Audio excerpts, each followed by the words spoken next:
बंधुओं, नमस्कार, सत श्री अकाल, प्रणाम।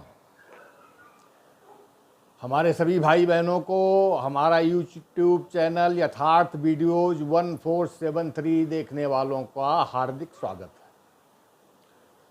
अभी पिछले वीडियो से ही बात चल रही है कलयुग के महात्म की, कि कलयुग के अंदर ऐसे कौन कौन से गुण हैं जो बाकी युगों से उसको श्रेष्ठ बनाते हैं।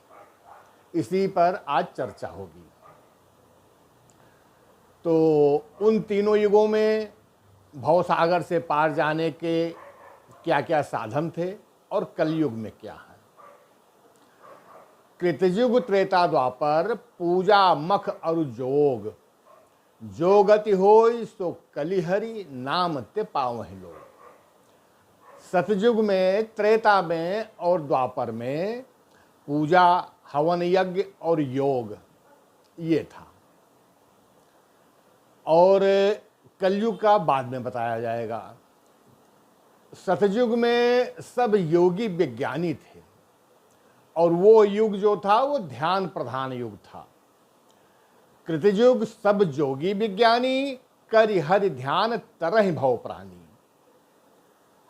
कि ध्यान करके सारे योगी होते थे, विज्ञानी होते थे, विद्वान होते थे, और वो प्रभु का ध्यान करके भवसागर से पार हो जाते थे। त्रेता विविध यज्ञ नर करहीं, प्रभु ही समर्पित कर्म भव तरहीं। त्रेता युग जो था वो यज्ञ प्रधान युग था। त्रेता में यज्ञ होता था और अपने सभी कर्मों को प्रभु के चरणों में समर्पित कर देता था आदमी, और भवसागर से पार हो जाता था। द्वापर ये पूजा प्रधान युग था। द्वापर कर रघुपति पद पूजा, द्वापर में प्रभु के चरणों की पूजा होती थी। नर भव तरहि उपाय न दूजा, और दूसरा कोई उपाय नहीं था भवसागर से पार होने का। अब ये तीनों युगों की ये विधियां अगर कलयुग में होती तो शायद भवसागर पार कर पाना बहुत मुश्किल हो जाता। ये भगवान को भी पता था, इसलिए उन्होंने कलयुग का बहुत सरल साधन बना दिया।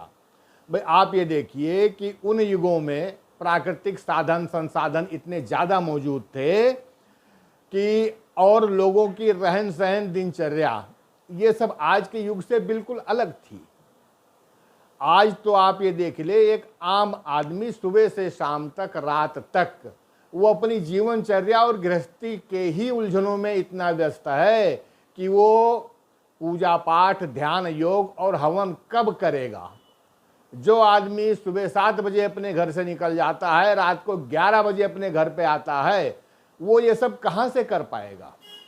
इसलिए कलयुग में और आसान रास्ता खोजा गया।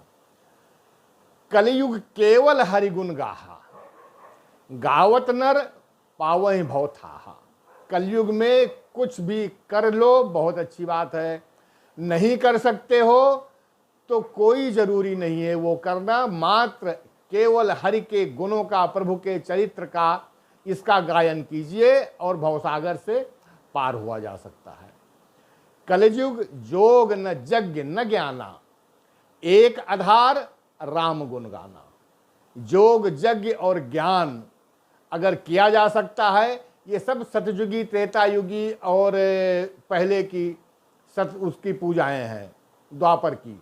अगर ये कलयुग में की जा सकती हैं, करने में कोई बुराई नहीं है। अगर आदमी समर्थ है, कर सकता है, तो कोई दिक्कत नहीं है। लेकिन उससे आसान साधन मौजूद है।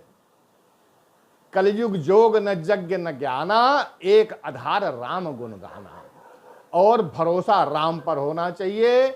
सब भरोस तज जो भज राम ही, सारे भरोसों को त्याग करके जो भगवान का भजन करता है, प्रेम समेत गाव गुण ग्राम ही, प्रेम से प्रभु के गुणों का, उनके चरित्र का गायन करता है, सो भव तरु कछु संशय नाही, वो भवसागर से पार हो जाएगा, इसमें कोई संदेह नहीं है। नाम प्रताप प्रगट कलिमाही, कलिकाल में प्रभु के नाम का प्रताप प्रत्यक्ष है, इसमें कोई संशय नहीं है। और कलिकाल में एक सबसे बड़ा फायदा है, मानसिक पुण्य और मानसिक पाप का। अन्य युगों में मानसिक पाप भी लगता है और मानसिक पुण्य नहीं मिलता है, लेकिन कलिकाल में अगर हम किसी का भला सोचते हैं, कर नहीं पाते हैं, तो भी उसका मानसिक पुण्य हमें मिलता है।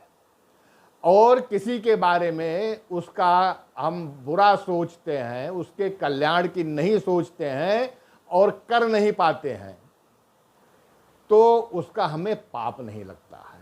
ये एक ऐसा पुनीत कर्म है जो कलयुग को अन्य युगों से अलग बना देता है, और ये कलयुग का महान प्रताप है अन्य युगों से, इसीलिए कलयुग को श्रेष्ठ माना गया है। वाल्मीकि जी ने भी लिखा है, धर्मार्थ काम मोक्षाणाम साधनम चा द्विजोत्तमा श्रोतव्यम चा सदा भक्त्या रामायण परामृतम। धर्म अर्थ काम मोक्ष कुछ भी चाहिए हो, किसी साधन की आवश्यकता है, तो रामायण का विश्वास के साथ विधिवत उसके चरित्र का, राम जी के अगर आदमी श्रवण करता है तो ये सारे पुरुषार्थ उसको मिलते हैं।